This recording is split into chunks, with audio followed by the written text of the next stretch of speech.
दोस्तों, साल 2004 में बड़े पर्दे पर प्रसारित हुई film Tarzan the wonder car तो आपने जरूर देखी होगी, जिसने बॉक्स ऑफिस पर कमाल का कलेक्शन किया था।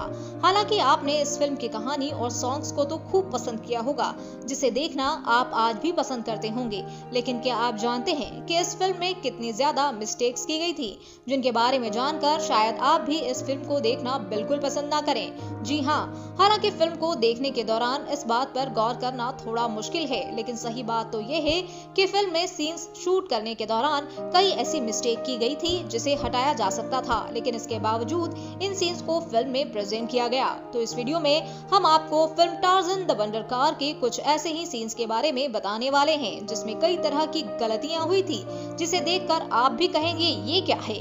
तो आइए जानते हैं फिल्म में फिल्माए गए ऐसे सीन्स जिसमें कई तरह की गलतियां प्रेजेंट की गईं। नंबर 1, फिल्म में एंथोनी डिकोस्टा इस महिला के दुख को बांट रहे हैं जो अपना सुहाग खो चुकी है, लेकिन इस शख्स के लेटेस्ट न्यूज बोलते ही ये लेडी अपने सुहाग को खोने का दुख भूल जाती है। देखिए जरा। नंबर 2, इस फिल्म में ये जनाब इंस्पेक्टर को कहते हैं कि आप जरा इस बच्चे को गौर से देखिए, क्या आपको लगता है कि ये मर्डर कर सकता है? अरे भाई, अब क्या इंस्पेक्टर शक्ल देखकर मुजरिम का पता लगाएंगे क्या? शक्ल देखकर तो ये भी नहीं लगता कि ये इस तरह की शानदार कार बना सकता है। नंबर 3, इस फिल्म में करतार सिंह अपने बेटे को कहता है उल्लू का पट्ठा, लेकिन आप जरा ये बताइए कि कौन सा बाप अपने ही बेटे को उल्लू का पट्ठा कहता है? इनके हिसाब से ये साहब तो खुद को ही उल्लू कह रहे हैं।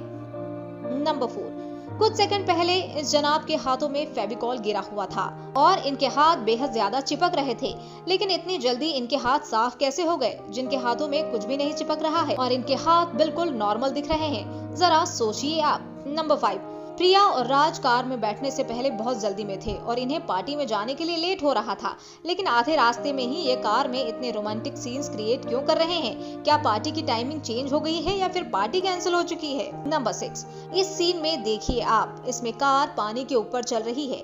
लगता है कार एक्स्ट्रा स्पेशल है। क्या आपने कभी किसी कार को पानी पर चलते हुए देखा है? लगता है इस सीन से दर्शकों का कुछ ज्यादा ही एंटरटेन करने की कोशिश की जा रही है।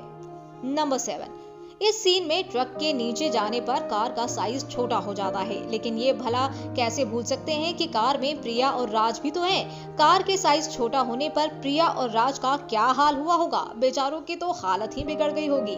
नंबर 8, देखिए इस सीन में एंथोनी डिकोस्टा इस बच्चे को गोद में ले रहे हैं और सामने वाले को बच्चे को मारने की धमकी दे रहे हैं, लेकिन ऐसा करने पर ये बच्चा ना तो रो रहा है और ना ही उसे अपनी गोद से उतारने के लिए कह रहा है। क्या एंथोनी को इस बच्चे के साथ कोई खास रिश्ता है क्या? नंबर 9, इस लेडी को देखिए आप। इस लेडी ने कार देखे बिना ही कॉल पर पुलिस को कार का नंबर बता दिया है, जबकि कार पुलिस को कॉल करने से पहले ही घर जा चुकी होती है। लगता है ये लेडी भी कुछ ज्यादा ही ओवर स्मार्ट है। नंबर 10, इस पूरी फिल्म में यही बताया गया है कि कार की हेडलाइट राज के पिता की आंखें हैं, जिसके बिना राज के पिता की आत्मा को दिखना बंद हो जाता है। तो भला झोपड़ी के साथ चलने पर इस कार को सब कुछ कैसे दिख सकता है? नंबर 11, इतना पागल कोई कैसे हो सकता है जो ढक्कन के ऊपर बैठकर ही ढक्कन खोल रहा है? मतलब इस शख्स के लिए दिमाग नाम की कोई चीज है ही नहीं। नंबर 12, जरा देखिए इस सीन में ये बच्चे और टीचर कार में बैठे शख्स को ढूंढ रहे हैं और उससे मदद की गुजारिश कर रहे हैं। तभी कार से आवाज आती है और इस आवाज को सुनते ही टीचर बच्चों को बस में बैठने की हिदायत देती है। क्या टीचर को कार की बात समझ में आती है कि कार ने उन्हें मदद के लिए कहा है?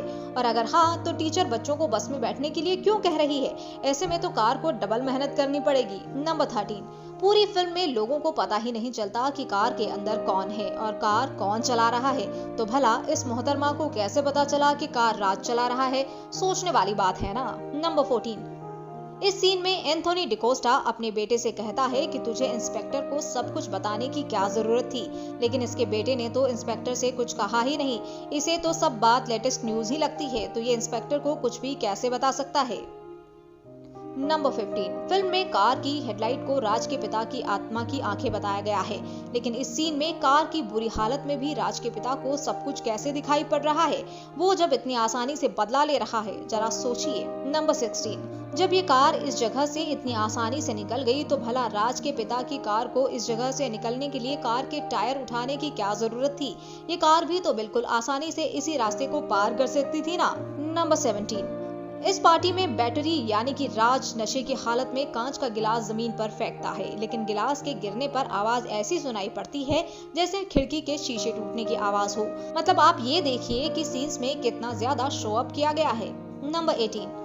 इस सीन में जरा आप गौर करें तो देखेंगे कि टार्जन कार की टक्कर मारने से पहले ये बाइक हॉरिजॉन्टल खड़ी थी, लेकिन कार की टक्कर मारते ही ये बाइक अपने आप सीधी हो जाती है। भला ऐसे हो सकता है क्या? नंबर 19। लास्ट टाइम जब राज इस जगह पर आया था तब भी ये अंकल यही कपड़े पहने हुए थे और 10 दिन बाद भी ये अंकल वही कपड़े पहने हुए हैं। हालांकि 10 दिन में इस कपड़े को धोकर दोबारा पहना जा सकता है, लेकिन 10 दिन बाद भी इस कपड़े में उसी जगह दाग लगा हुआ है जहां पहले लगा हुआ था। नंबर 20। पहले तो राज के पास इस कार को खरीदने के लिए 5,000 रुपए भी मुश्किल से थे, तो ऐसे में राज इस कार को रिबिल्ट और रीडिजाइन कैसे कर सकता है? इसे बनाने में तो लाखों का खर्चा आया होगा। क्या राज की कोई लॉटरी लग गई है क्या? नंबर 21। आप इस कार को देखिए, ये 2 सीटर कार है, लेकिन इस कार में 2 नहीं बल्कि 3 लोग बैठे हैं, जिसमें दादी, प्रिया और राज हैं। तो जरा सोचिए कि दादी कार में कैसे बैठ सकती है। नंबर 22। इस सीन में देवेंद्र चौधरी इस बच्चे को सिर्फ गले लगाते हैं और कुछ नहीं कहते, लेकिन पीछे से आवाज आती है गधा। भला विदाउट लिपसिंग देवेंद्र चौधरी गधा कैसे कह सकते हैं? ये भी सोचने की बात है। नंबर 23। देवेंद्र चौधरी को गुजरे 12 साल हो चुके हैं और अब 12 साल के आगे की कहानी को दिखाया जा रहा है, लेकिन दादी आज भी बिल्कुल वैसी ही नजर आती हैं जिस तरह की 12 साल पहले आती थी, बस 2-4 बाल ही सफेद हुए हैं। नंबर 24। इस सीन में राज प्रिया का पर्स लौटाने के लिए उनका पीछा करता है और आखिर में उसे पर्स लौटाते हुए कहता है कि पर्स में चाबियां, क्रेडिट कार्ड और ड्राइविंग लाइसेंस जैसी चीजें हैं। अरे भाई, पर्स को बिना खोले ही राज को कैसे पता चला कि पर्स में क्या क्या है? नंबर 25। देवेंद्र चौधरी पुलिस के पास जाने से पहले गुंडों के पास जाता है और उसके बाद पुलिस के पास जाता है, और यहाँ भी उसे वही शख्स देखने को मिलता है जो गुंडों में शामिल होता है। ऐसा कैसे हो सकता है? नंबर 26। इस सीन में आप देखिए कि करतार सिंह इस शख्स को सामान दे रहा है और ये साहब सामान लेते हुए कुछ भी नहीं कह रहा है, लेकिन फिर भी पीछे से आवाज आती है जी जी जी जी। मतलब क्या है इस बात का? नंबर 27। इस फिल्म में राज कहता है कि इस कार को रिडिजाइन करके इस कार में चेंजेस किए गए हैं, लेकिन एक बात सोचिए कि ये फिल्म साल 2004 में रिलीज हुई थी और नैनो कार साल 2008 में आई थी। मतलब आप अंदाजा लगा सकते हैं कि नैनो कार का डिजाइन किसने दिया है। नंबर 28। प्रिया की बर्थडे पार्टी में ये लोग वेटर को 100 रुपए में कोल्ड ड्रिंक में नशे की गोलियां मिक्स करने के लिए कहते हैं और वेटर इस बात के लिए हामी भी भर देता है। अरे भाई, इस वेटर को कैसे पता कि नशे की गोलियां हैं या जहर भी तो हो सकता है। नंबर 29। ये वेटर कोल्ड ड्रिंक में नशे की गोलियां मिलाकर प्रिया और राज के पास लेकर जाता है, लेकिन ये शख्स कहता है कि वो गिलास तो राज ने ले लिया। अरे भाई, इसे कैसे पता कि वेटर ने किस ग्लास में नशे की गोलियां मिलाई है? इसने तो वेटर को सिर्फ पैसे और गोलियां दी थी ना। नंबर 30। इस फिल्म में राज के पिता के पास पावर होती है, तो ऐसे में राज के पिता मर्डर करने से पहले कार का नंबर और कलर चेंज क्यों नहीं कर लेते? जब इतनी पावर है, इतना दिमाग तो लगा ही सकते हैं ताकि फैमिली वालों को भी पुलिस के थाने के चक्कर ना काटना पड़े। तो दोस्तों, आपको film Tarzan the wonder car की इन मिस्टेक्स को जानकर कैसा लगा? आप अपनी राय हमें कमेंट बॉक्स में कमेंट करके जरूर बताएं।